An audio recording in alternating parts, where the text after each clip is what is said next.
bout is a bantamweight bout scheduled for 3-minute Section rounds. 5, man. Introducing first, fighting out of the blue corner, he is built different. He hails from Gainesville, New York, representing South Downs MMA. Standing at 5'3", official weight, 136 pounds. He is Daniel Baker Herter. And his opponent, fighting out of the red corner, he's a wrestler from Corning, New York, representing 5th Round Fitness, standing at 5'5", official weight of 135 pounds. He is Chase Daudelin. The referee for this contest is Josh Amato. Like I said, man, New York State has, just the northeastern region of the U.S. has phenomenal wrestling. New York, Pennsylvania, Ohio, phenomenal wrestling.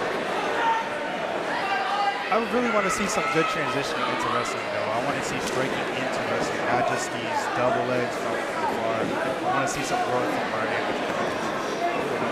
As we going up the card, we're starting to see that a little bit more.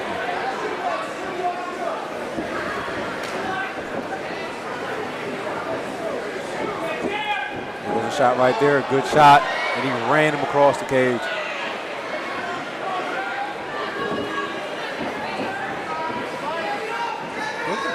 Chase and stay calm in that situation. He's a wrestler.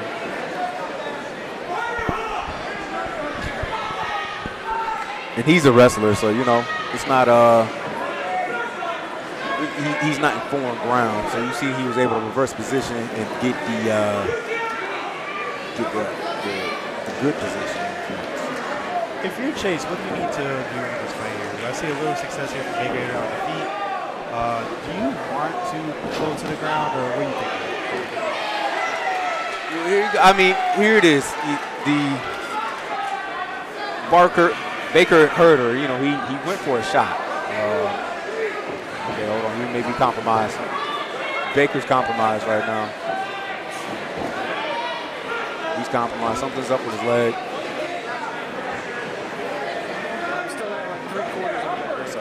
You know, in this spot right here with Chase, just being up against the cage right now is a bit baseball, but can't end up in that like that.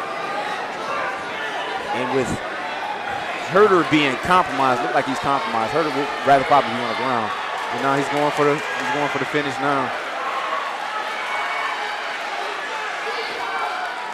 So in this spot right here, he's got back control.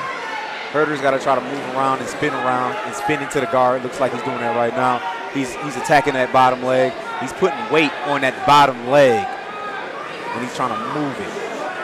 And if he can move it, he can spin around and hop over that bottom leg. So that's the battle we're seeing right now.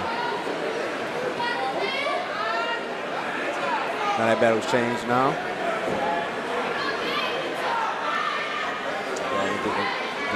Body lock.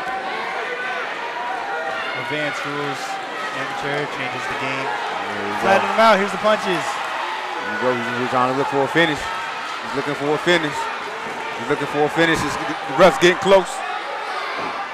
He's getting close. You have to show him something. He's getting close. He got to move around. He's got to move around. He's got to base up. He's got to base up. He turned. All right. That's going to buy him some time. That's going to buy him some time. Hold him. He's going to buy him some time. There you go. That's the time. So first round, I have to go Chase with that first round, man. Yeah, I completely agree. As we go to the corner here for Baker Herter, you said he's compromised his foot. Are we going to see this here in the corner? Something in his left leg was compromised.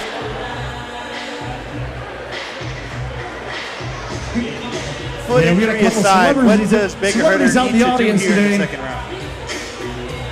I mean, we got to see how he didn't see too much of him after his foot was compromised, other than these exchanges that's on the cage. So I mean, if he's on the feet and he's got a compromised foot, it's not going to not going to be fun to be on the feet.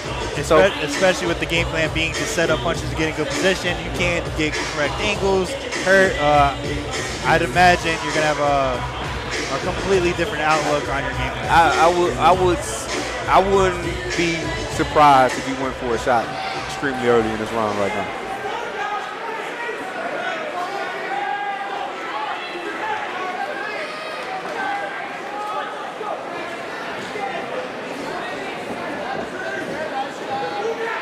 Looks like he's sticking to the game plan of punches that get close. We're about to see how compromised foot is for the angle.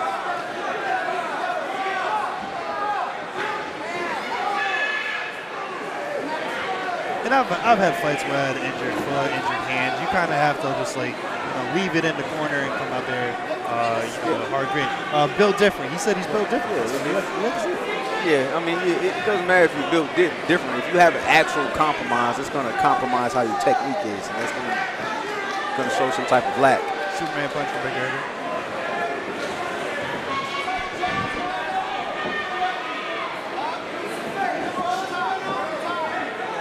And, if his left leg is compromised, it may cause him to have less power on some of those punches because he's not going to be able to rotate how he needs to be.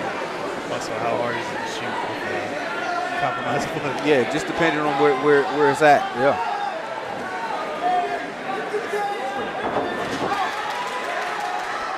There's a shot. He's going for a rod. Great takedown by Chase.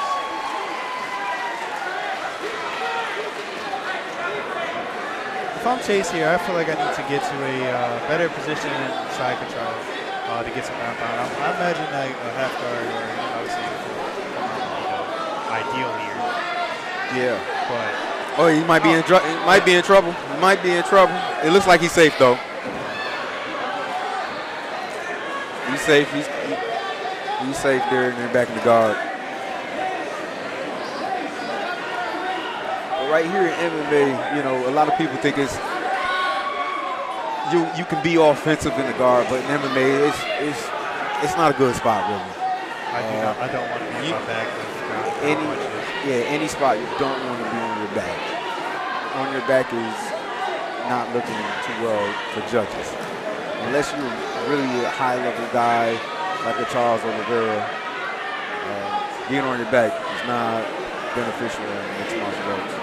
But also the advanced rule set, the danger of ground and pound here, being on your back. I can't really threaten certain submissions because he posture up and it'll work. Yeah, I have a rule of thumb is like I don't want to be on bottom. Period.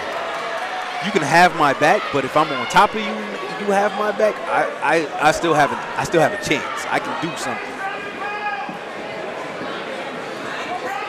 Good top pressure here by Chase. You got 10 seconds left in the round right here. See what happens. Good ground and pound in the corner. I love ground and pound up against the fence. It's you can really make a statement there. And I've finished a couple fights up against the fence being ground and pound. How tiring is it being on the bottom, on the back end, taking that pressure to the fence, trying to breathe and you having all that pressure against? It depends on how the pressure is being applied.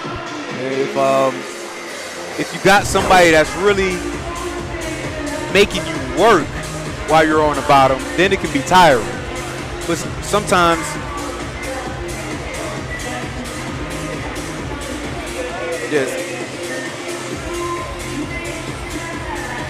sometimes the other guy that's on top can be the one that's taking all the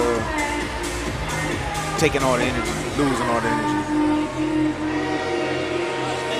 It's the third round.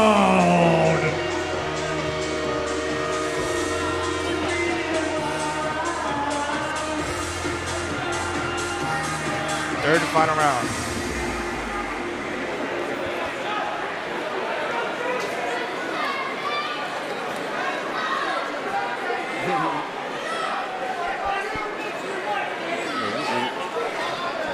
I just try to hand you over your food. I'm so sorry. So we go third round. Going for a Superman punch. I have it 2-0 to Chase. See if you can. Yeah, I think Herter needs to finish. kind of hard to tell your fighter in the corner, you're up 2 rounds, I want you to like not go for the finish yourself and put yourself in a bad position, especially upcoming talent. How can you tell them to, hey, stay composed? He's still out there fighting for you. Well, if you got a system, he's being very aggressive right now, pushing to the fence. But if you have a system in how you fight, there should be openings for you to have finishes in your system. And once the fight goes on and your opponent start to wear down, those openings start to become bigger and bigger. He went for a spinning kick, but he went in the opposite direction.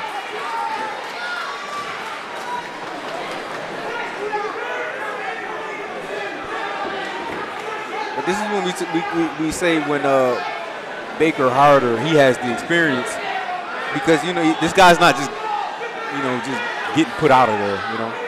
He's got a lot of experience in all these types of fights, and he's only going to keep getting better. And as we saw earlier tonight, it really doesn't matter how early you have the lead in success. Yeah, fighters could come back at any time. Things change. It's mixed martial arts. You got a whole bunch of things you can use. But right here, Baker Herter got to use his base to get up and get out of this spot. Yeah, MMA, anything can happen. Look at Derek Lewis against Volkanov. 1 second left on the buzzer. Hey, man, I knew it was going to happen. He's underneath the chin. That's going to be a choke. He's underneath. He can switch it to the S grip. There it is. It's over. Finish. Submission. Chase.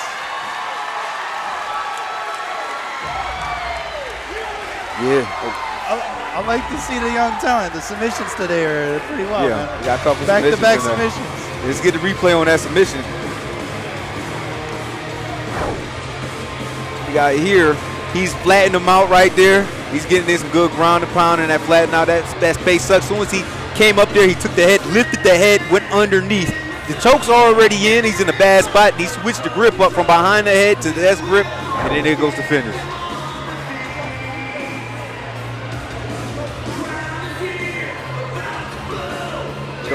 Dope finish right there.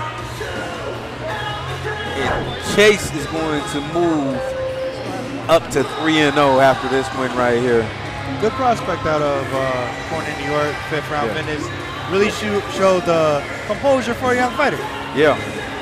And then, like I said, if you got systems, and while you work your system, your openings are going to start to get bigger and bigger throughout the fight as your opponent wears down. So that came through there. And Your go to winner by Dan. rear naked choke at 2 minutes and 4 seconds into round number 3. Out of the red corner, Chase Daudelin. All right, we are here with the winner, Chase Daudelin. My friend, you are a problem. Thank you. I always train as hard as I can, help with John and everybody else at the gym. It just makes me a problem for everybody in the division.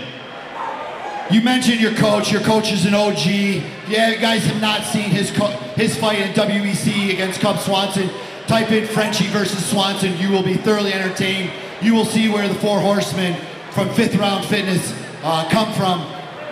Is there anyone you want to call out? There's some guys fighting in your division tonight. Is there anybody you want to call out? I'll take whoever you guys want to give me. Ain't nobody can handle this pressure. There you have it. Your winner, the problem, Chase Daudelin. There you go, good rear naked choke. That's the type of finish that you want to have when you have a good performance.